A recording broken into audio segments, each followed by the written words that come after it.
El 85% de personas que quieren comprarse una moto no tienen el poder adquisitivo para poderla comprar. No mucho, o sea, hemos levantado hasta la fecha $675,000 y con esto hemos armado todo lo que tenemos al día de hoy desde el año 2017.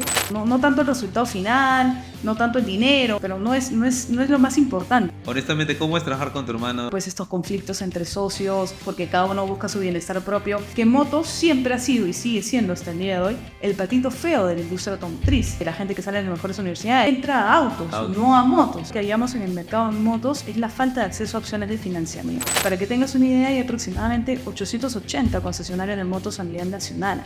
Entonces dijimos, oye, motos tienen una gran oportunidad.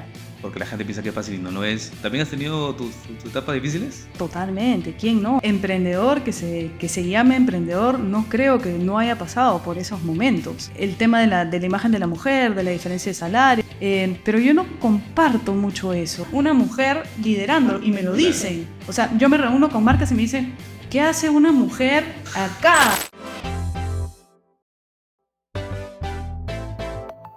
Hola Diana, ¿qué tal? ¿Cómo estás? Bienvenida a Emprende Sin Floro. Hola Julio, ¿qué tal? Qué bonito verte después de tanto tiempo. Después de más o menos como 2 años, creo 3 años que no nos veíamos, Sí. yo justo estaba haciendo un poco de recordando de dónde nos conocemos. Y de hecho fue en el año 2015, en un viaje que hubo a Colombia, a Medellín, entre comillas, auspiciado por Promperú, ¿no? O sea, para que los chicos ahí que están viendo el programa sepan, hay ciertos viajes de misiones tecnológicas, ¿no? Así le llaman, donde algunos emprendedores, empresarios viajan a otros lados, a otros países, para justamente conocer el ecosistema de esos países y poder traer esas experiencias al país, ¿no? Sí.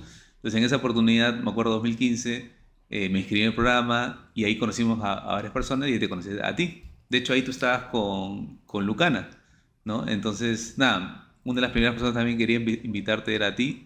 Así que nada, bienvenida. Y para los que no te conocen, cuéntanos quién es Tatiana, y qué está haciendo ahorita y qué está haciendo antes también. Dale, muchas gracias. Bueno, yo soy Tatiana Guillard, soy actualmente CEO y co-founder de Somos Moto. Te cuento un poquito de mi background. Yo soy ingeniera industrial, trabajé aproximadamente unos 9, 10 años en el mundo corporativo. Inicié en consumo masivo en Colgatec Palmolive, luego estuve aproximadamente unos 8 años en la industria petrolera, en Repsol, y de ahí me lancé a emprender, ¿no? De hecho, este es mi segundo emprendimiento. Como bien dijiste, mi primer emprendimiento fue Lucana, y este es mi segundo emprendimiento. Ahí en el camino también fundé, junto a otros grandes emprendedores, la Asociación de Emprendedores del Perú, la ASEP, y ahí como que comenzaron mis primeros pininos en este ecosistema del emprendimiento, ¿no? Claro. ¿Y cómo así? O sea, porque como tú bien dices, ¿no? Tú eres industrial, Sí. en la de Lima también. En la de Lima, sí. Y claro, trabajas en el mundo corporativo, como normalmente nos manda, digamos, el status quo, El libro. nuestra familia, el libro, ¿no? Ya terminas la universidad, consigues prácticas, luego Así es. vas ascendiendo, digamos, en la línea corporativa para eventualmente tener una gerencia, ¿no? Y ahí sentirte bien, tener tus hijos y ahí ese es el libreto que hay que seguir, ¿no? Pero claro, en este caso tuviste un paso distinto al emprender con Lucana. ¿Y cómo así? O sea, ¿qué es lo que, o sea, lo tenías pensado o simplemente fue un impulso del día a día? ¿Qué pasó ahí? Bueno, en realidad yo desde que era chica, desde que estaba en el colegio, tenía este bichito de hacer algo y de emprender, ¿no? Claro. No te voy a mentir diciendo que cuando era chica iba al parque a vender limonada, como todos lo suelen decir en su historia. Para nada, no hice eso. Quizás en el colegio sí, algunos emprendimientos, pero parte de los cursos que uno hacía, que te mandaban a hacer algún emprendimiento. Pero sí siempre tenía ese bichito. De hecho, yo había tomado la decisión un poco estructurada de salir al mundo corporativo a ganar experiencia, a aprender de las distintas áreas, a aprender cómo lo hacen los demás, y luego salir a emprender, porque siempre sabía que quería hacer algo grande, que quería hacer algo por mí. Me gusta mucho ese camino del emprender, ¿no? No tanto el resultado final, no tanto el dinero, obviamente que lo necesitamos todos, pero no es lo más importante para mí, sino que yo disfruto mucho en realidad del camino, del irlo haciendo, ¿no? Quizás me demoré más de lo que yo tenía planificado o de lo que hoy, estando en esta instancia, me hubiera gustado, ¿no? La comodidad de estar en el mundo corporativo, los buenos ingresos. Yo trabajaba en la industria petrolera en una época donde había mucha bonanza, donde las utilidades eran muy buenas, y Utilidades. eso me aguantaba a salir, ¿no? Siempre decía un añito más, un poquito más. También que comenzaba a escalar, también que veía que era valorada, entonces eso hacía que te aguantaras un poco y te retengas un poco de saltar a la piscina, ¿no? Pero bueno, finalmente lo hice, tomé la decisión y hoy estamos donde estamos. Claro, sí, lo que tú dices es totalmente claro, ¿no? El tema de las utilidades, los bonos de empresas grandes, ¿no? Creo que los que hemos tenido la suerte de estudiar en buenas universidades, institutos, claro, buscamos colocarnos en empresas o en mineras, por ejemplo, donde reparten utilidades de bastantes sueldos al año. Y eso es en realidad lo que te... Yo tengo varios amigos que trabajan en minas y cuando me cuentan lo que reciben utilidades es como que, oye, eso es lo que realmente te marca la diferencia versus lo que otros ganan, porque al final, digamos, el salario mensual que uno recibe de repente no varía tanto, ¿ya? Y al final te lo terminas gastando al menos el 70-80%. Entonces, lo que cambia, digamos, tu estatus económico también son estos pelotazos que recibes en estas empresas grandes. Entonces, Así yo es. creo que en tu caso, inclusive, es totalmente entendible, inclusive me parece mucho más difícil dejarlo porque es como que tienes ahí tu seguridad económica y nuevamente, bajo el libreto, tu carta frente al futuro, Así ¿no? es. Sobre todo, oye, que quiero formar una familia, ¿no? ¿Me entiendes? Y ahí es donde, claro, quizás la decisión inclusive se hace más difícil, ¿no? Ok, pero tomaste la decisión, digamos, dijiste, ya, voy a emprender algo. Y salió este emprendimiento Lucana. ¿De qué se trata Lucana y cómo llegaron a esa idea? Lucan era un modelo de negocios basado en penny auctions. Ok. Aquí en Perú, en general en Latinoamérica, quizás el concepto no era muy conocido. Era un modelo de negocio que no me inventé yo, que ya funcionaba en Estados Unidos bastante bien, que también funcionaba en Europa. Lo vi, me pareció bastante interesante y decidí replicarlo en Perú. Pero para explicarlo de una manera sencilla, era un modelo de negocio donde la gente tenía que comprar una especie de fichas que se Ok, llamaban Lucas en Lucana para seguir un poquito con el tema del branding. claro. Con estas fichas apostaban en unas subastas, que eran subastas al centavo, de ahí viene el término de penny auctions, ¿no? Ah, ok. Que con cada ficha que la persona apostaba, el precio del producto subía en solo un centavo. ¿No? Entonces, ¿cuál era el gancho o la gran ventaja de que tú te podías llevar un producto muy demandado y de alto costo en el mercado, dígase un iPhone, una laptop, un televisor de pantalla plana, PlayStation, las cosas que en ese momento eran, pues, digamos que el boom y que la gente normalmente tenía que ahorrar un poco o quizás no tenían el poder adquisitivo para poderlo comprar? Y se lo podían llevar a un precio irrisorio, ¿no? O sea, 30 Claro, soles, 50 soles, 100 soles, dependiendo del precio al que terminaba la subasta, ¿no? Pero el modelo venía por detrás, porque cada centavo que subía para mí era el ingreso de un crédito que valía, me parece que un sol, variaba dependiendo del paquete que compraras, ¿no? Pero entre un sol y un sol 50 cada crédito. claro. Entonces, ese era el modelo.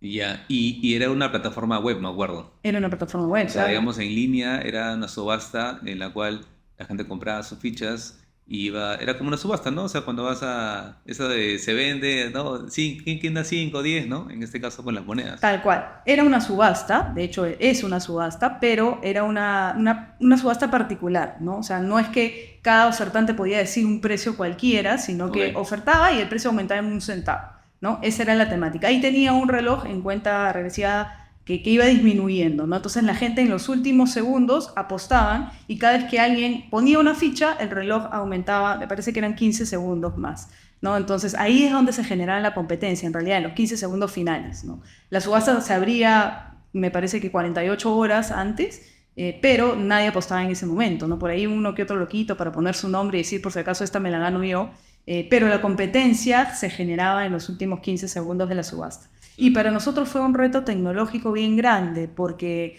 mantener, tú que vienes del mundo tecnológico, ¿no? Mantener un sitio operativo que no se puede caer ni una milésima de segundo porque se te viene abajo la subasta, con mucha gente conectada al mismo tiempo y todos haciendo acciones al mismo tiempo, es complicado, ¿no? Sí, Sobre todo en el momento que yo lo hice, te estoy hablando de hace 8 años atrás, ¿no? Entonces, en ese momento la tecnología no había avanzado tanto como ahora, el conocimiento tampoco era el mismo, entonces fue un gran reto para nosotros eso, ¿no? sí, sí recuerdo que inclusive en algún momento conversamos eh, para ver la posibilidad inclusive hacerlo por aplicación, me acuerdo, ¿no? Pero Tampoco. claro, se entraba mucha gente, las transacciones eran bastante por minuto.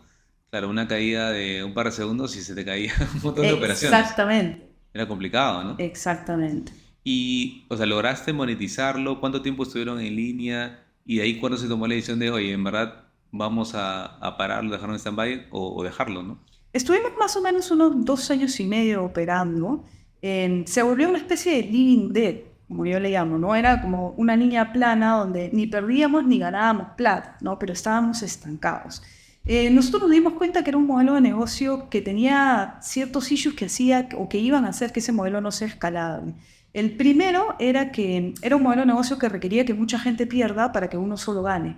Entonces, cada vez que se vendía un producto, tú tenías mucha gente descontenta y uno solo contento, ¿no? ¿Eso qué determinaba? Que tú tenías que invertir mucho en marketing para volver a captar clientes nuevos. O sea, era un negocio que vivía de captar clientes nuevos constantemente. Y todo negocio que requiere captar clientes nuevos constantemente es un negocio que necesita demasiada inversión en marketing para poder generar ventas. Y eso en el largo plazo no es tan saludable. De hecho, esa enseñanza me quedó para el negocio en el que estoy ahora y lo hicimos al revés, ya después ahondamos un poquito en ese, pero ese era uno de los grandes issues que tenía este modelo de negocio. El otro era la confianza. Estamos hablando de hace 8 años, donde la gente todavía no estaba acostumbrada a comprar por internet con naturalidad. De hecho, la pandemia hoy ha ayudado demasiado a eso, pero incluso antes de la pandemia, todavía las transacciones por internet no generaban tanta confianza en el mercado. Y obviamente pues la gente no confiaba en que un código para hacer una subasta fuera pues no manipulable, ¿no? La gente Claro. creía que poníamos bots que elevaran el precio del producto continuamente, nos pedían presencia de un notario en cada subasta, pero el notario no certifica código de programación, no tiene ni la más ni mínima idea un notario cómo leer un código de programación. Lo que sí hicimos nosotros fue pasar una auditoría con Grant Thornton, que es una de las auditoras del mercado que, digamos, tiene un sesgo más en estos productos de tecnología, y nos emitieron un certificado indicando que habían validado nuestro código. También corroboraron las entregas de los productos con los ganadores de las subastas para verificar si realmente los habíamos entregado, los contratos que teníamos con las empresas de courier para validar que todo estaba en orden, y nos emitieron el certificado, pero igual la gente no confiaba en eso, ¿no? O sea, la idea de la gente era, no, estoy acostumbrada a mis sorteos de la tinca, necesito un notario, y si no hay notario Claro. no creo en esto. Y había gente en las subastas que ya había ganado varios productos, ¿no? Que habían recibido su PlayStation, su celular, o sea, un reloj caro, etcétera, y se comenzaban a volver viciosos de esto, ¿no? Entonces comenzaban, como ya habían ganado, y en varias oportunidades comenzaban a invertir, o sea, eso ya para ellos era una inversión. Claro. Entonces la gente veía el mismo usuario continuamente y decía, ah, no, ese es el bot de Lucara, ¿no? Y pucha, para eso hicimos mil cosas, pusimos límite de compra a los usuarios, que un usuario no pueda comprar más de determinado monto en un periodo de 15 días, para justamente tratar de contrarrestar un poquito a esta gente que se enviciaba y que generaba esta sensación en los demás. Hicimos mil intentos por tratar de que el modelo de negocio funcione, ¿no? Pero realmente encontramos pues estos grandes issues que nos hicieron pensar, de verdad no vale la pena seguirlo intentando porque está muy difícil superar eso. Claro, sí, ahí has mencionado dos variables bastante importantes, ¿no? El timing, que es, pucha, súper crítico para una startup. La gente no se da cuenta, ¿no? Pero piensa que, por ejemplo, ¿no? La idea, el modelo de negocio, la inversión detrás, ok, son otros factores también importantes, críticos de éxito en una startup, Tal cual. pero el timing es brutal. Es Brutal. brutal y te hago la pregunta, ¿no? O sea, Lucana de repente podría funcionar ahora, de repente tendría una barrera de entrada un poco más baja, ¿no? O sea, en el tema de la desconfianza. Sí. El tema del modelo de negocio sí es complicado, por lo que mencionas, ¿no?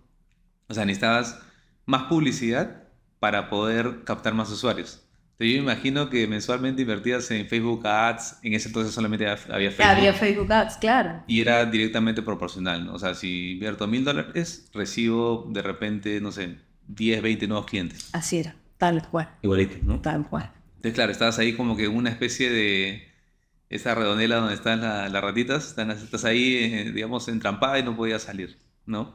Ok, pero esto te dejó un gran aprendizaje. Te dejó un gran aprendizaje y sobre todo porque ahí también tuviste la oportunidad de trabajar con tu hermano, que Sí. es cuando tú me contaste, yo dije, oye, ¿cómo será trabajar con alguien de tu familia, no? De hecho, es una de las primeras cosas que te quería preguntar. Yo sé que tu hermano es ingeniero también, como, Sí. como tú. ¿Ingeniero de sistemas o industrial? No, es ingeniero industrial. Ingeniero industrial. pero se metió en la parte tech, Sí. ¿no? Honestamente, ¿cómo es trabajar con tu hermano en un emprendimiento o una empresa en general? Bueno, tiene sus pros y sus contras, ¿no? Obviamente, pues la parte positiva es que andamos ambos empujando el mismo barco, ¿no? Nunca, quizás entre nosotros, no se me ocurre, al menos hasta ahora no ha pasado ni se me ocurre, pues estos conflictos entre socios, donde llega un momento en que ya se clavan hasta con cuchillos, pues, ¿no? Porque cada uno busca su bienestar propio. El hecho de ser hermanos obviamente hace que esto sea, que no pase, ¿no? Porque obviamente hay un cariño entre nosotros y ambos nos preocupamos por el bienestar de ambos. Sí tiene sus contras, porque obviamente la confianza entre nosotros hace que a veces pues el respeto no sea igual, ¿no?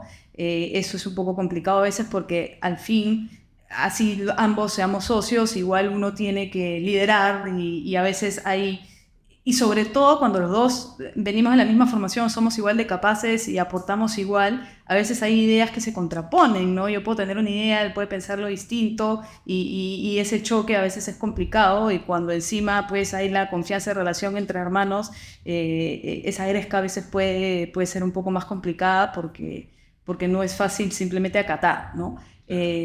Por ahí va la cosa, pero realmente es cuestión de saber ser Pero tú eres mayor que él. yo soy 4 años mayor que Ya, él, tú mandas, sí. pues. No Te lo digo porque yo necesariamente. también tengo una hermana mayor. O sea, ahorita no, ¿no? Pero antes era, claro, lo que dice la hermana mayor como que se respeta, ¿no? Ya después te rebelas y hasta a veces pasa en la inversa, ¿no? Pero mira, qué interesante, porque yo, como te digo, no he tenido la oportunidad de trabajar con familia.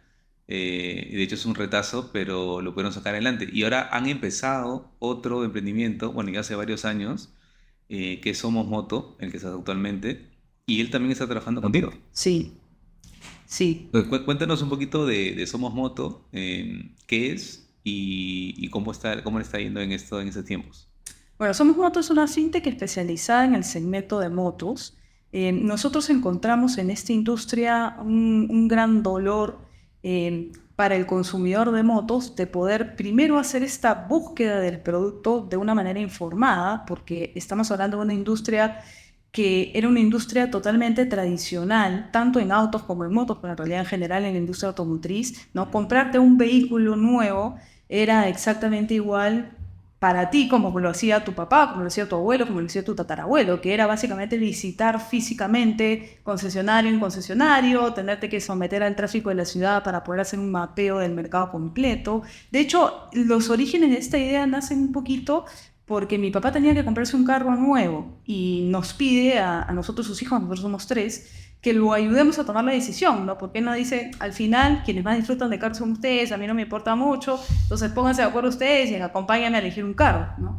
Y lo que supuestamente era una decisión de un par de fines de semana, viendo opciones, terminó siendo 4 meses aproximadamente en tomar la decisión. ¿Y por qué fue esto? Porque recopilar la información de oferta disponible era súper complejo. Tú ibas a un concesionario de carro que tenía solo 2 marcas o una marca, de ahí tenías que ir otro que estaba, o sea, el primero que fuiste estaba en Surquillo, el otro estaba en La Molina, atendían solo hasta el mediodía, el sábado que era el único día que todos teníamos tiempo para poder ir porque todos trabajábamos. Y ya no te daba el tiempo, o sea, ibas a uno, el próximo fin de semana tenías que ir a otro. Cuando te dan información, te dan información muy escueta de las especificaciones técnicas, te sometías a un vendedor que a veces sabía menos que nosotros mismos. Mi papá es ingeniero mecánico, entonces de carros sabe bastante, mi hermano Raúl también es recontra fanático de eso, entonces él decía, me está mintiendo, eso no es así, este carro no viene con eso. Entonces, al ponerse a armar todas las especificaciones con las que realmente venía, el vehículo era súper complejo, ¿no? Mi papá es una persona súper metódica para tomar decisiones y me acuerdo que hizo un Excel con todas las especificaciones de los carros que iba viendo, que le tomó un montón de tiempo armarlo, porque quería el dato y no lo tenía, el vendedor no lo sabía, o le daban un brochure genérico con el carro que se vendía en Europa, pero acá no llegaba la misma versión, tenía otras especificaciones. Entonces, fue muy complejo este proceso, ¿no? Una cosa que recuerdo mucho era el espacio de maletera. A algunos le decían, entran, no sé, 25 litros en la maletera. Y otro le decía, entran 3 maletas grandes. Y mi papá decía, ¿cómo comparo maleta grande con litros? ¿Cuál maletera es más grande, no? Entonces, se comenzaba a enfrentar a toda esta problemática y ahí fue cuando dijimos, oye, al día de hoy no puede ser tan complejo tomar una decisión informada para comprarte un vehículo que es una inversión cara, ¿no? O sea, no estás hablando de algo de 5 soles que decía, bueno, me lo compro, si no funcionó, Claro. vuelvo a comprarlo, no pasa nada, ¿no? Pero vas a comprar un carro que posiblemente sea algo que te acompañe mínimo los 3 siguientes años de tu vida. Entonces quieres tomar una decisión de compra informada y era súper complejo hacerlo. Si así estaba en autos, ya te imaginarás cómo estaba en motos, que motos siempre ha sido y sigue siendo hasta el día de hoy el patito feo de la industria automotriz. ¿Y a qué me refiero con patito feo? Al inicio, digamos que todo el talento que quiere entrar a trabajar en la industria automotriz, no sé, la gente que sale de las mejores universidades, que tiene la mayor experiencia, entra a autos, no a motos, ¿no? Claro. Porque obviamente hay más dinero, porque la industria está un poco más desarrollada, porque tienes players más grandes y más fuertes también, que son atractivos para ir a trabajar, lo que hablamos al inicio, ¿no? Estas empresas pues de catálogo donde todo el mundo sueña con ir a trabajar cuando sale de la universidad. En motos es totalmente lo opuesto. Claro. Entonces, ya te imaginarás lo que yo encontré en tecnología en ese momento, cuando nosotros iniciamos con Somos Moto en motos, pero principalmente el gran dolor que hayamos en el mercado de motos es la falta de acceso a opciones de financiamiento.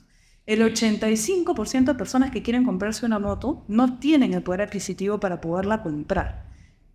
Entonces, ¿y qué pasaba? Los bancos, y hasta el día de hoy, están totalmente alejados de la industria de motos. Con justa razón, los entiendo. ¿Por qué? Porque estamos hablando de un mercado mucho más informal, un ticket mucho más pequeño, que quizás no me hace rentable tener un funcionario del banco en los concesionarios de motos. Del lado de la oferta, tienes una oferta súper informal y demasiado atomizada. Para que tengas una idea, hay aproximadamente 880 concesionarios de motos a nivel nacional. Son un montón. Y no encuentras el player grande, como si no encuentras en carros, ¿no? Que encuentras una marca grande de concesionarios de carros que tiene pues 4 o 5 locales, que tiene en Lima, que tiene en provincia, Claro. ¿no? Con gran espalda financiera para poder hacer un negocio realmente bueno, atraer buen talento. En motos no encuentras eso. En motos lo que encuentras es una tiendita chiquita, mal mantenida, de quizás algún mecánico que dijo, oye, está interesante el negocio en motos, voy a poner mi tiendita de motos, Claro. sin flujo financiero para poder mantener stock, que ruletea la plata, que con la moto que vendió recién va a comprar la moto de 2 clientes a los que le debe. Entonces, obviamente los bancos salen corriendo de eso, ¿no? Porque además cuando evalúas al cliente para el financiamiento falsifican documentos o le suben el precio de la moto para hacer que el cliente no pague inicial, etcétera, etcétera, etcétera. Entonces esto ahuyentó totalmente a los bancos de esta industria. Y nosotros vimos este nicho que pedía a gritos, oye, por favor, opciones de crédito, y que además era una industria que venía creciendo a pasos agigantados. Yo te hablo pre-pandemia, pero ya pre-pandemia, por ejemplo, la industria del delivery con estas apps comenzaba a crecer.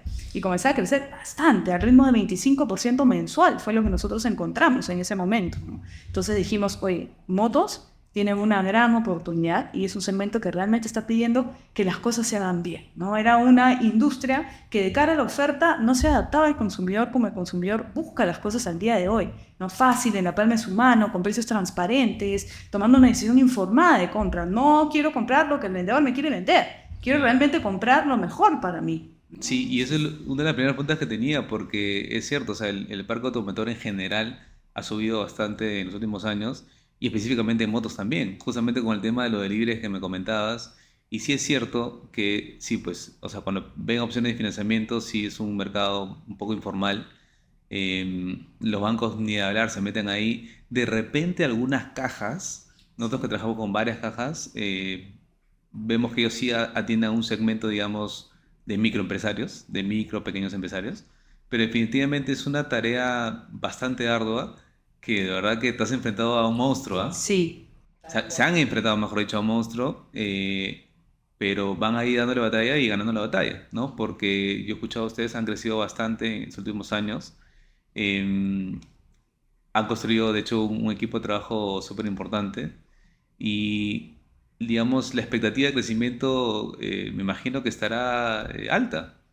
Cómo están viendo el mercado para los próximos años? No, sí, totalmente. Hay una oportunidad muy grande. Este mismo problema que nosotros hemos identificado en Perú se replica tal cual en distintos países de Latinoamérica, ¿no? Colombia, México, Argentina, Brasil. Son mercados con volúmenes mucho más grandes que el peruano, aunque la industria de motos en Perú no es nada despreciable, ¿ya? Estamos hablando de que se venden aproximadamente 375.000 motos al año en Perú. A diferencia de carros, en carros estamos quizás bordeando los 180.000, 160.000 carros, ha bajado un poco la venta de carros también. Entonces es una industria bien, bien interesante en cuanto a volumen, pero que tiene mucho por trabajar, ¿no? Entonces, pero sí, el crecimiento, la verdad es que el modelo permite mucho crecimiento, es un modelo bastante escalable y con la misma necesidad en varios países de Latinoamérica y Centroamérica también. Claro. Y hablando de modelo de negocio, porque justo hablábamos de las lecciones aprendidas con Lucana, ¿no? Al ser un modelo también B2C, como me parece que también lo es Somos Moto, el costo de adquisición, digamos, de un cliente de a pie no es barato, ¿no? Es decir, tenemos que hacer publicidad, tenemos que de repente hacer alianzas con los mismos fabricantes.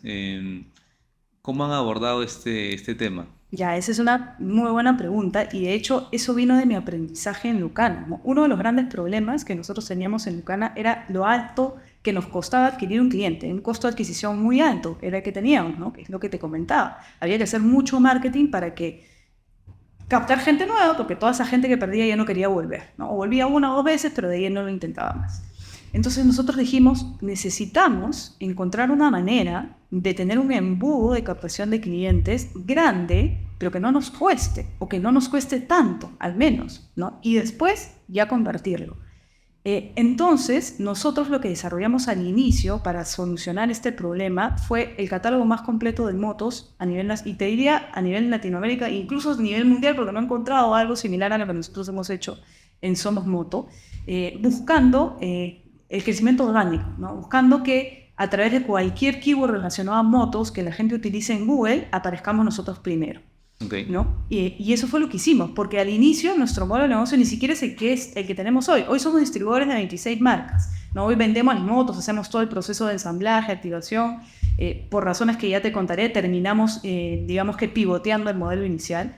Pero el modelo inicial era simplemente no pelear con ninguno de los players de la industria, simplemente ayudarlos a hacer ese brazo digital que ellos no podían ser, ¿no? Porque las marcas ni siquiera podían tener una página web competitiva, simplemente copiaban el modelo de afuera y ya, y con la información de afuera ni siquiera la actualizaban. Claro. Los concesionarios, olvídate que sabían nada de digital, cero, totalmente nulos, ellos simplemente se restringían a su ámbito geográfico, ¿no? O sea, si mi concesionario estaba, no sé, en la avenida Aviación, las 10 cuadras a la redonda eran las que me compraban y nadie más, porque los demás no llegaban a donde yo estaba.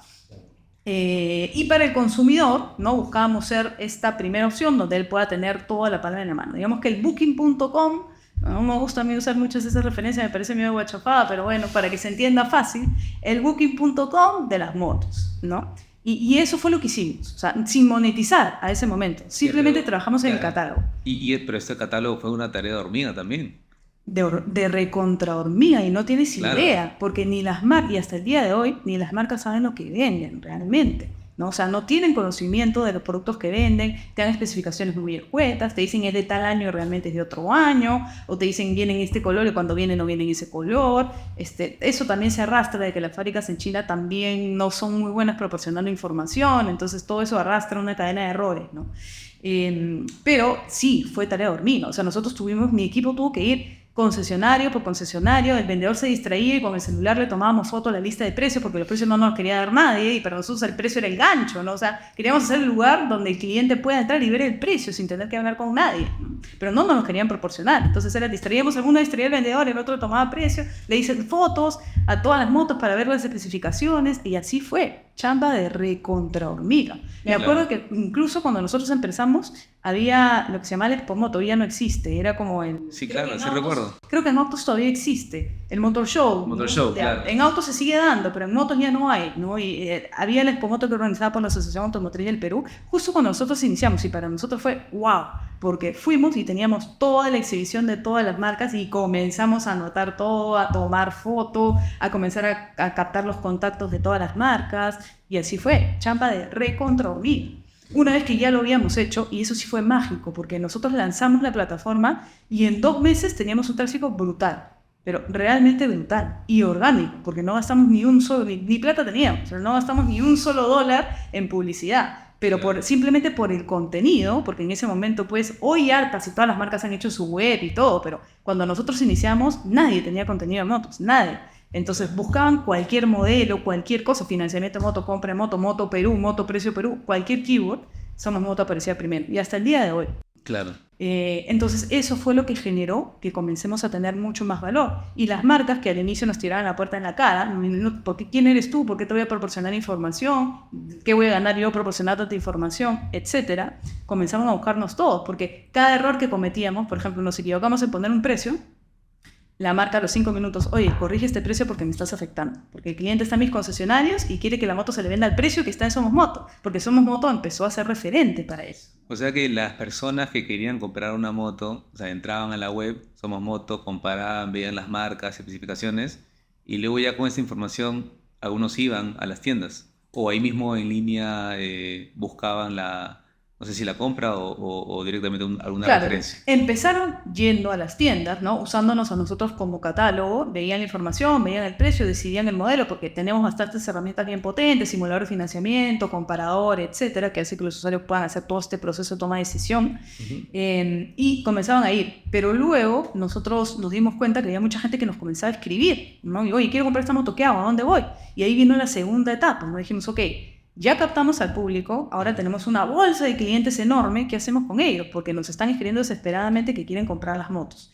Y ahí fue donde hicimos alianzas con varios concesionarios, buscamos partners, digamos, que bien ubicados geográficamente para poder cubrir todas las zonas, pero que dentro de lo que había sean los más formales posibles para poder dar una buena imagen o mantener la buena imagen que nosotros ya damos como nuestra marca, ¿no?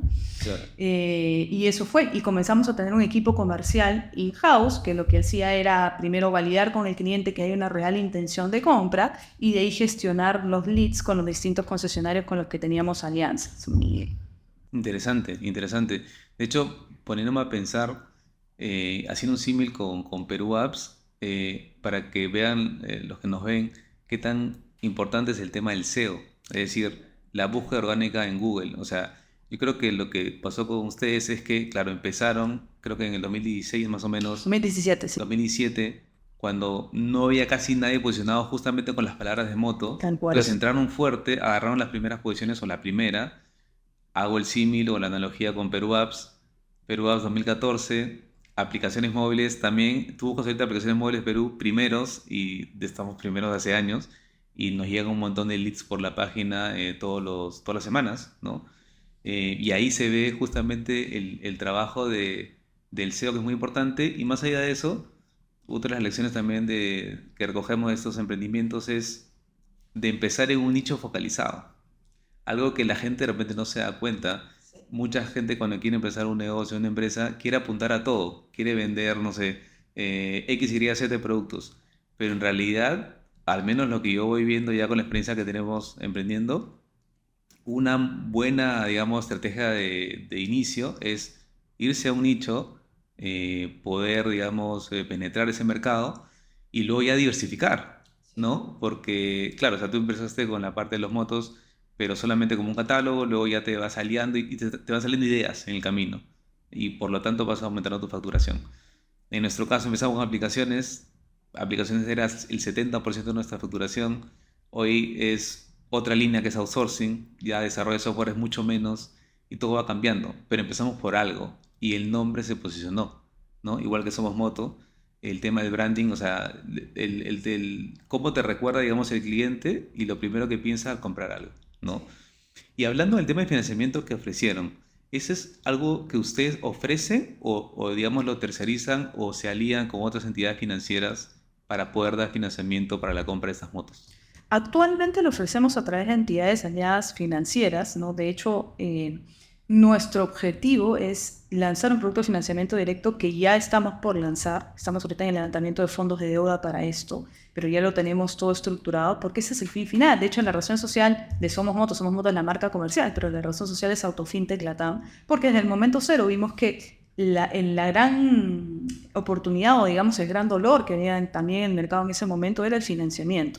La venta de motos en sí es un negocio que te deja márgenes súper ajustados. O sea, realmente tienes que vender mucho volumen para que eso sea un negocio rentable para una empresa estructurada. De repente, obviamente, si tienes pues una empresa de papá con el hijo, ¿no? Que simplemente alimenta a la familia, todo bien, ¿no? Pero si realmente quieres una empresa grande, darle trabajo a la gente, crecer de manera escalable, no basta con la venta de motos, no tienes que tener mucho volumen. Entonces, realmente el objetivo al que vamos es el producto de financiamiento, pero queríamos hacerlo bien, ¿no? O sea, de hecho, yo no vengo, mi background no es financiero, es más tecnológico, es más de procesos, es más operativo, y tenía que aprender de un segmento muy riesgoso, porque, claro, si no todos lo harían, ¿no? Si no estuviera el reto ahí, sería fácil y todos lo harían. Es un segmento al que hay que conocer muy bien, que no necesariamente son malos pagadores, son muy buenos pagadores, pero hay que saberlo evaluar, hay que saber tomar una decisión de riesgo adecuada, hay que saber qué factores mirar, porque no son los mismos, no estás hablando de un segmento que tiende mucho a ser informal, que es bastante más joven, que sus maneras de generar ingresos son distintas a las tradicionales, y que tienes que saber dónde mirar y cómo hacerlo para realmente lograr ese compromiso de pago que es lo que se requiere. Sí, definitivamente creo que hay otra forma de verlos. De hecho, hay varias fintechs que ya que lo han hecho. Por ejemplo, Independencia, que es una fintech que también hace préstamos. Definitivamente no puedes mirarlo bajo una óptica de a ver tu historial crediticio, tus tarjetas, porque digamos, la gran mayoría de personas no funcionan así. O sea, funcionas con el flujo del día a día, con las ventas del día a día, hasta con el efectivo. Bueno, ahora mucho con las billeteras digitales como Yape, como Plin, pero no necesariamente con un producto bancario, ¿no? Pero yo creo que ahí, mira qué bueno que hemos conversado, sí, ahí creo que está digamos, lo exponencial de Somos Moto, ¿ah? O sea, yo lo pensé mientras hablábamos, pero qué bueno que están avanzando en eso y seguramente van a lograr levantar capital para eso, ¿no? De hecho, ¿ustedes han tenido ronda de financiación antes o todo ha sido No, bootstrapping? sí hemos tenido. Ok, No mucho, o sea, hemos levantado hasta la fecha $675,000 y con eso hemos armado todo lo que tenemos al día de hoy desde el año 2017. Pero sí, eso. ¿lo levantaron con inversores independientes o con algún fondo de capital? Con ambas cosas. Ok, Hemos tenido business angels y también hemos tenido un par de fondos que han invertido en nosotros. claro. Sí, buenísimo. Yo intenté una vez y no me salió. No, ¿te acuerdas cuando te comenté? Pero qué bueno, porque lo lograste y mejor. Lo intenté hace como 2 años, me acuerdo. Pero ¿qué pasa, no? Que en nuestro caso nuestro negocio no es escalable, pues. Somos una empresa de servicios. No buscaban, No era, yo me di cuenta que no era el público de inversionistas adecuado, claro, no era el ¿no? target. Pero me pareció genial porque la verdad que a mí personalmente nos dieron un cachetazo de realidad, como diciendo, oye, acá no es, no busquen, porque no lo vamos a llamar, ¿no? Pero bueno, de todo se aprende. Ok, y ¿tienen un nuevo plan de levantamiento de ronda de capital bajo esta iniciativa? ¿Están esperando que se calmen los mercados? Porque ha pasado en estos últimos 2 años, no sé si ustedes también lo han visto, pero al menos eso por nosotros en tecnología ha habido una especie de, digamos, un poco lento se han movido las cosas después del mundo post pandemia, ¿no? O sea, como lo mencionaba en la entrevista pasada, en pandemia todo se disparó, pero así ya todos éramos, digamos, teníamos una expectativa de crecimiento muy alta, ¿no? Pero luego se empezó a abrir el mundo y luego Sí. hubo un golpe digamos, de realidad, ¿no? Y lo que ha pasado ahora, bueno, con todos los mercados movidos es que se ha contraído un poco, ¿no? Pero parece que ya las cosas están mejorando, las tasas están volviendo a bajar, porque habían subido tasas increíbles y al parecer también ya se empieza a ver un panorama decente para nuevas rondas de inversión, ¿no? Porque hay varias startups que también han caído mucho en esos años. Entonces, ¿cómo se están preparando ustedes? ¿Están viendo el 2024 con buenos ojos o de repente 2025? No sé. Sí, bueno, levantar capital nunca es sencillo. Creo que para nadie y en ningún país, ¿no? O sea, a veces escucho gente que dice, pues que en Perú levantar capital es sumamente difícil, es imposible. Si yo estuviera en otro lado, bueno, sí, efectivamente hay mercados que son mucho más fáciles que otros por principalmente el volumen, por el tamaño de mercado, porque obviamente para un inversionista es mucho más rentable invertir en México que invertir en Perú, solo por el hecho del tamaño de mercado. Pero en general, levantar capital es difícil para todo el mundo, ¿no? No es algo fácil. Sí se ha puesto un poco más complejo estos últimos años por todo lo que pasó, no solo por la coyuntura económica, sino también por la burbuja de startups que también ha comenzado a reventar y ha habido un cambio de paradigma en los inversionistas que creo que se ha notado mucho, ¿no? Que antes invertían mucho en growth, ¿no? No miraban mucho la rentabilidad, Claro. simplemente buscaban modelos de negocio súper escalables que no les importaba cuánto gastaban con tal de que se hagan el nombre y ocupen mercado, ¿no? Como pasó con WeWork, como pasó con todas estas de delivery, ¿no? Con Rappi también. Sí, Claro. Rappi hoy está en una situación no tan provechosa como estaba antes, porque en general el chip de los inversionistas ha cambiado en ese sentido. Ahora ya no buscan growth. Bueno, siempre van a buscar growth, pero digamos que no es lo más importante. Ahora buscan growth acompañado de rentabilidad. Y lo que te piden es, oye, yo quiero que esto sea rentable. Ya no me importa que hayas cogido 20% de mercado, que tengas un montón de clientes, sino que realmente eso sea rentable, ¿no? Y eso complicó mucho a las startups que estaban en el otro chip, porque a veces también quienes lideramos estos barcos nos dejamos guiar un poco de eso y vamos incluso en contra de lo que nosotros mismos queremos, sentimos o pensamos que debe de hacerse, porque necesitas levantar ese capital y te tienes que adecuar a quien en ese momento es tu cliente, ¿no? O sea, que me va a poner la plata, quiere que yo lo haga así, entonces tengo que adecuarme un poco a eso, a pesar de que yo no crea mucho en ese camino, ¿no? Y esa es una de las cosas que a mí me hacen a veces muy difícil levantar capital, porque yo soy una persona que creo mucho en hacer las cosas como yo realmente creo. Y ahí No justo te me- quería preguntar, porque exactamente, o sea, ustedes tienen inversionistas, pero ustedes, pues, digamos, como socios siguen manteniendo la mayoría, o no. Sí, Ya. Por lo tanto, me imagino que tienen poder de decisión en la parte operativa, obviamente, pero en la parte estratégica, me imagino que también, o tienen que tienen un directorio y tienen que votar cada uno. ¿Cómo lo están manejando? sí, definitivamente ya no se pueden tomar las decisiones de manera independiente. A nivel operativo sí, pero a nivel societario no, porque obviamente cualquier inversión afecta la inversión de los demás, o cualquier adquisición o cualquier fusión, entonces todos tienen que estar un poquito de acuerdo con eso. Y también buscas que haya un consenso, porque la idea tampoco es chocar ni hacer algo que vaya en contra de lo que tus inversionistas sienten que es bueno también, porque al final, si bien es cierto, no se comen lo mismo que te comes tú, no le meten la chamba que le metes tú, no la sufren igual que tú, porque están en una posición bastante más ventajosa al simplemente poner una inversión de capital y además que está diversificada en miles de inversiones y lo tuyo no tiene una gran afectación en su patrimonio. Igual estuvieron contigo en el momento que tú iniciaste, ¿no? Y al menos yo lo pienso así, todos queremos que sientan gratificación de la inversión que hicieron y que no se vaya a generar ningún conflicto ahí. Entonces, eso a veces es complicado porque justamente son dos visiones distintas, ¿no? Es la persona que tiene una inversión que solo espera una rentabilidad de eso y no le importa cómo, o no le importa mucho cómo, y la persona que se raja el día a día y que realmente busca hacer las cosas de una determinada manera y que quizás está más al tanto de la operación y las decisiones que se toman son por el conocimiento más a detalle que se tiene. Y a veces sí, esas reuniones de directorio o esas juntas generales de accionistas son un poco complicadas para hacer cuadrar esas Tensas. visiones, Claro. sí. No, y de hecho, qué bueno que lo menciones porque, ¿qué pasa, no? Las personas, sobre todo los más jóvenes que están pensando en emprender, en startups, siempre ves, pues, ¿no? O has visto las noticias del levantamiento de capital y piensas que esa ya es la meta, ¿no? Ah, levantar $1 millón, te alucino millonario, ¿no? Pero una que no es así, porque obviamente es parte de un valor total de la empresa y tú tienes un porcentaje. Segundo, que esa plata no viene gratis. Justamente viene yo lo veo de esta manera, como una pérdida de libertad en general de la sociedad. Obviamente viene con un montón de valor, seguramente, si no, no lo aceptarías. Pero justamente recogiendo un poco el ejemplo que te dije, que cuando me dijeron que no, por parte dije, oye, por parte mejor porque, o sea, que esta es una dictadura. Acá nosotros hacemos, bueno, prácticamente lo que uno más o menos quiere, ¿no? Porque en mi caso no tengo un socio mayoritario, no solamente un minoritario y ya está. Pero a la vez así también avanzas más rápido porque no tienes que estar, digamos, pimponeando mucho con otras partes, ¿no?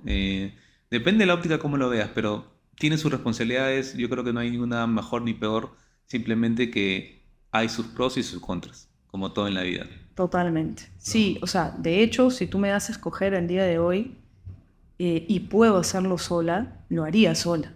Claro. Pero también tienes que ver qué tanto vas a sacrificar, cuánto tiempo te va a tomar hacerlo, porque empezar bootstrapping es complicado. Y ahí quería llegar y para irnos un poquito a la parte personal, ¿ya? Eh, Porque al menos para mí, por ejemplo, ese bootstrapping de casi 10 años ha sido brutal. O sea, he tenido momentos muy complicados, en momentos cuando yo quería dejarlo, honestamente. lo comentaba en el episodio pasado, hasta crisis de ansiedad, ¿no?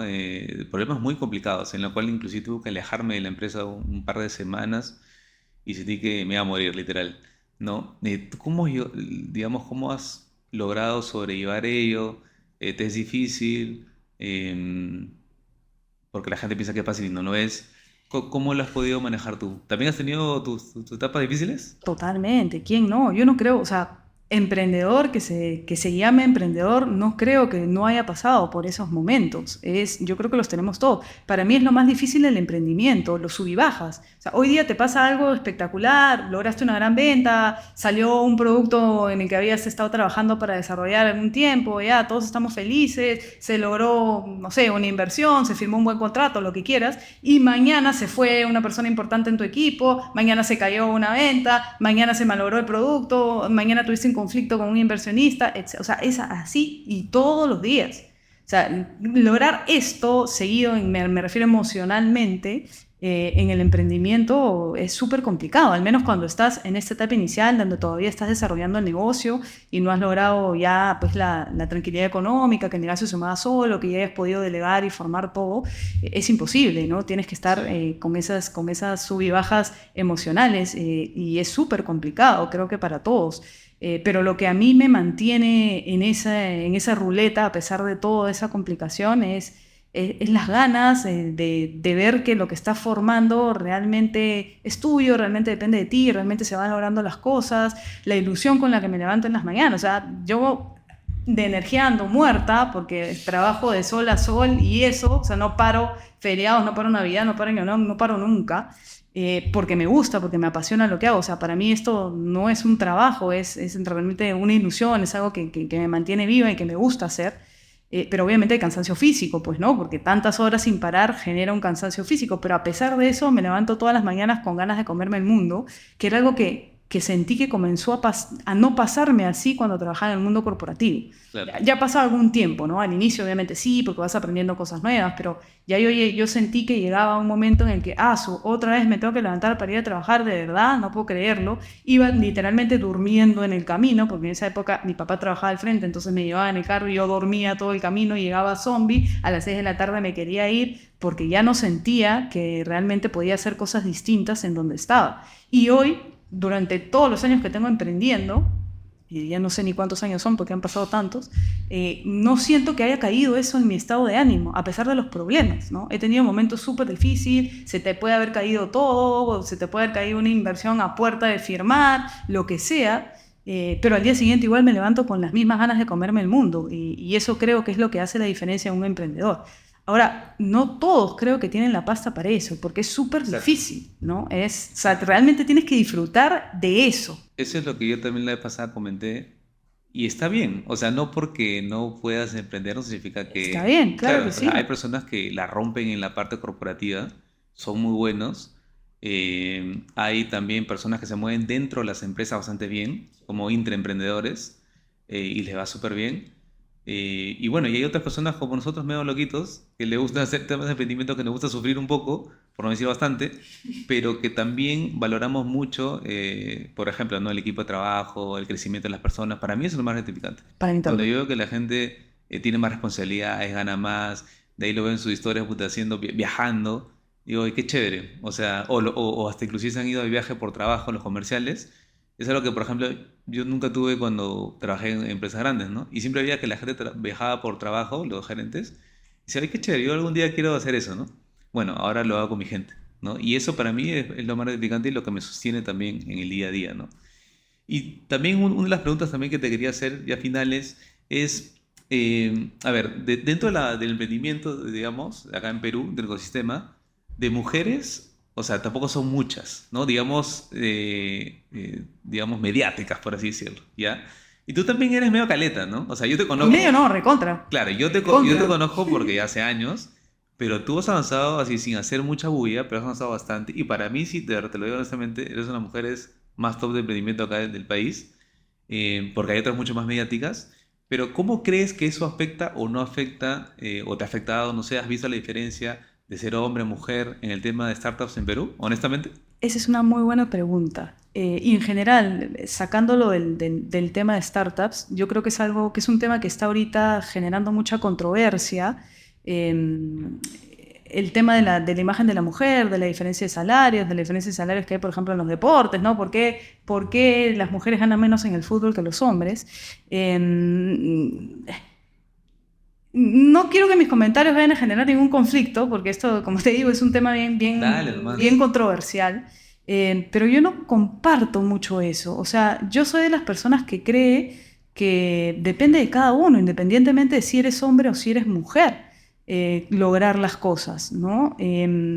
Sí puede ser, porque sí me ha tocado vivirlo en carne propia, hay cierto bias en el tema de la imagen de la mujer en ciertas industrias. Por ejemplo, yo estoy en una industria tecnológica de motos y financiera, o sea, tres cosas, quizás financiera un poco menos, pero tecnológica y de motos, Más de en hombres, donde por así nadie decirlo. se imagina una mujer liderándolo, y me lo dicen. O sea, yo me reúno con marcas y me dicen, ¿qué hace una mujer acá? O sea, ¿por qué escogiste esto? ¿No? Se sorprenden, ¿no? No se lo Claro. imaginan. Y quizás sí te cuesta un poco demostrar que sabes o que lo vales, porque digamos que hay una imagen conceptual en la gente, ¿no? Como que, oye, lo técnico va con el hombre y con la mujer no tanto, ¿no? Es un país machista también, pues, ¿no? Sabemos que vivimos en un país machista. Sí, y a veces tienes que demostrar que sabes, ¿no? O sea, oye, sí, yo también lo puedo hacer y tengo que demostrarte que sé. Y quizás al hombre se sobreentiende que el hombre sí lo sabe hacer o que tiene un conocimiento ligado a eso. Pero creo que nos pasa a todos. O sea, yo soy mujer y a mí misma como mujer me pasa. Por ejemplo, yo tengo que contratar mecánicos y cuando un día me postuló una mecánica mujer, yo dije internamente, pucha, mujer Claro. no tiene fuerza, ¿no? Pero porque es verdad, porque los hombres y las mujeres somos distintos. O sea, y no necesariamente uno mejor que el otro, pero físicamente el hombre tiene más fuerza que la mujer. Y es así. Y para mí la cancha de fútbol de las mujeres deberían achicarla un poquito porque no es la misma resistencia que tiene un hombre que la que tiene una mujer. Y a mí me encanta el fútbol. ¿Ah? Yo Claro. amo el fútbol y me encanta ver el fútbol de mujeres y todo. Pero sí considero que está bien que los hombres ganen más que las mujeres en el fútbol porque los hombres generan más, porque el negocio en sí Más genera más audiencia, plata. exacto. Así como también las mujeres modelos ganan más Exacto, que los hombres exacto. modelos. Porque es así, porque todo es negocio. O sea, lo que genera negocio y genera la plata para que se pueda pagar, funciona de esa manera. De hecho, esa es la pregunta que le hicieron a Nadal después de un partido y le dijeron, oye, ¿qué opinas que las tenistas ganen más? Perdón, que los tenistas ganen más que las tenistas. Y Nadal así, y no sé qué quieres que te diga, no sé por qué, por ejemplo, las modelos mujeres ganan más que los hombres, no sé. Y lo fregó al entrevistador porque obviamente su pregunta era maliciosa, pero, o sea, es cierto, o sea, depende del tamaño del mercado, ¿no? Como tú bien dices, ¿no? O sea, un mundial, por ejemplo, de fútbol, obviamente el masculino se ve más que el femenino, y obviamente hay una audiencia mayor, hay más marcas, más auspicios y por lo tanto es más visto, ¿no? Entonces, ahí sí, yo también estoy de acuerdo contigo, depende también de qué, digamos, de qué rubro, de qué industria se esté viendo para poder llegar a una conclusión, ¿no? Sí, tal cual. O sea, entonces yo al final sí creo y valoro mucho los esfuerzos que están haciendo muchas entidades y muchas instituciones en empoderar el emprendimiento femenino. Hay varias, por ejemplo, empoderando a las mujeres en los temas de STEM y mucho de eso. Y está bien, creo que sí están aportando mucho valor, pero al final creo que depende de cada uno, ¿no? O sea, creo que son las mujeres mismas las que caemos en esa bolsa de, oye, no puedo, o tengo miedo, no me atrevo, o me van a ver así, o no voy a tener las mismas oportunidades. Yo más bien siento que el haber emprendido, y yo vengo desde el LIC, cuando todavía emprender en Perú pues no existía, ¿no? Tú eres de los míos, ¿no? Cuando recién no sonaba nada, éramos de las primeras startups en el ecosistema, y creo que más bien me ha favorecido, o sea, porque ser el diferente, ser el bicho raro es más bien algo que llama más la atención, más que sea algo que te jueguen en contra, ¿no? Claro. Como te digo, quizás sí un poquito del cambiar el concepto, que la gente se prejuzga de ciertas cosas, ¿no? Como a mí me pasó, mujer mecánica no tiene fuerza, oye, la contraté y hoy es mi jefe mecánica. O sea, porque no solo tiene fuerza, tiene conocimiento, lo hace con pasión, quizás más pasión que lo de los hombres, porque meterse en una industria donde eres un bicho raro y que tienes que pelear contra tu propia fuerza y cosas así, hace que realmente te apasione y lo hagas bien, ¿no? Pero sí, o sea, hay que ir en contra de esos paradigmas que hasta yo misma siendo mujer a veces los tengo, ¿no? Pero eso es Claro. algo de sociedad. que creo que va a ir cambiando con el tiempo conforme hayan más mujeres metidas en cosas que no son tan comunes, ¿no? Sí, y bueno, estamos también en un país tercermundista, obviamente eso va a tomar muchos años y es algo con lo que tenemos que lidiar y saber cómo, digamos, sobreponerse a ello. Oye, nada, Tatiana, un gusto de verdad haber conversado, nos llevamos una muy buena conversación, también los oyentes y las personas que están viendo este episodio seguramente coincidirán conmigo, así que nada, vamos a estar ahí en contacto para cualquier cosa. Dale, Gracias. muchas gracias. A ti. Si te gustó este contenido y no te gusta mucho el cloro, puedes seguirnos a este canal y visitarnos en nuestra web emprendesinfloro.com.